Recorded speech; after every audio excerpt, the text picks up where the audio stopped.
Përmes programit kombëtar të strehimit social, qeveria shqiptare po ofron zgjidhje të përballueshme dhe cilësore për familjet me të ardhurat të ulta dhe të mesme që mund të përballojnë blerjen në një shtëpie me çmimet e tregut.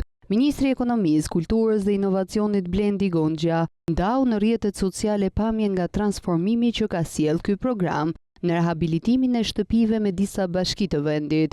Gonxha tha se si asnjëherë më parë 1253 familje dhe 35 bashki përfitojnë nga programi kombëtar i strehimit social. Nga mbështetje përfitojnë pensionistët e vetmuar, familjet me ndihmë ekonomike, familjet me një prind, familjet pa të ardhura.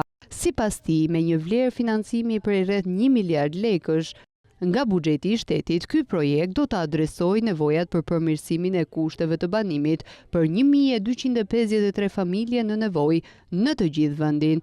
Zbatimi sipas ministrit Gonxhe do të nisë në korrik gusht 2025 dhe do të zgjas për 2 vite, një hap konkret drejt kushteve më të denja jetese për familjet në nevojë, përmirësim banesash, infrastrukturë rurale dhe akses më i mirë në shërbimet jetike. Investimet në kuadër të programit kombëtar të strehimit social 2025-2026 përfshin bashkitë në të gjithë vendin. Projekti përfshin investime në banesa sociale, nëpërmjet adaptimit të objekteve ekzistuese ose ndërtimin e ri, përmirësimi banesave për komunitete të pafavorizuara, përmirësimi infrastrukturës veçanërisht në zona informale dhe streha të përkohshme, përmes blerjes, montimit ose adaptimit të objekteve ekzistuese.